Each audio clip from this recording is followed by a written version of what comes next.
Finance ಹೆಸರಲ್ಲಿ ಬಡವರಿಗೆ ಕಿರುಕುಳ ಕೊಟ್ಟರೆ ಹುಷಾರ್. ಮೈಕ್ರೋ ಫೈನಾನ್ಸ್ ಕಿರುಕುಳ ಕಡಿವಾಣಕ್ಕೆ ಕಠಿಣ ರೂಲ್ಸ್ಗಳನ್ನು ತರಲಾಗಿದೆ.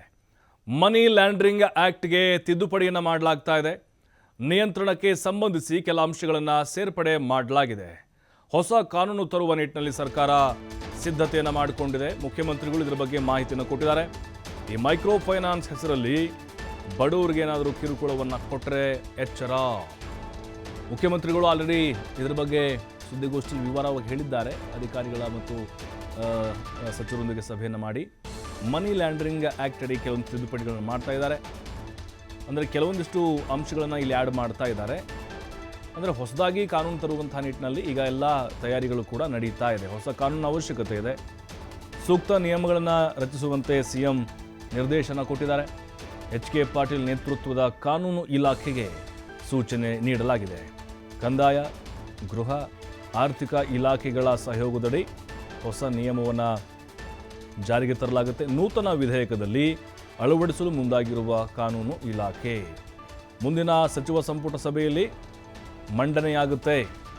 ಯಾಕೆಂದರೆ ಈಗ ಕಾನೂನು ಬರಲೇಬೇಕು, ಇವರಿಗೆ ಕಡಿವಾಣ ಹಾಕಬೇಕು ಅಂತ ಹೇಳಿದ್ರೆ ರಚನೆ ಆಗಲೇಬೇಕು.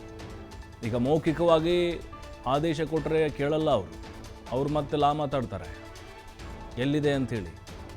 ಹಾಗಾಗಿ ಈಗ ಸುಗ್ರೀವಾಜ್ಞೆ ಮೂಲಕ ತುರ್ತಾಗಿ ಜಾರಿಗೆ ತರಬೇಕು ಅನ್ನುವಂಥ ಸಿದ್ಧತೆ ಸರ್ಕಾರ ಕೂಡ ಮಾಡಿಕೊಳ್ತಾ ಇದೆ.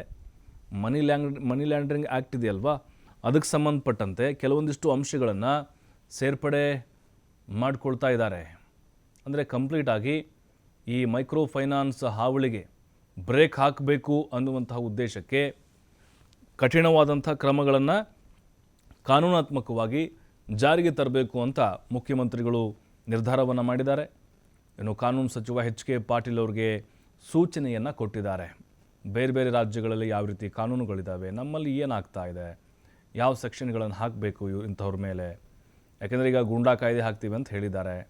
ಸಹಾಯವಾಣಿ ಕೂಡ ಆರಂಭ ಮಾಡಿದ್ದಾರೆ.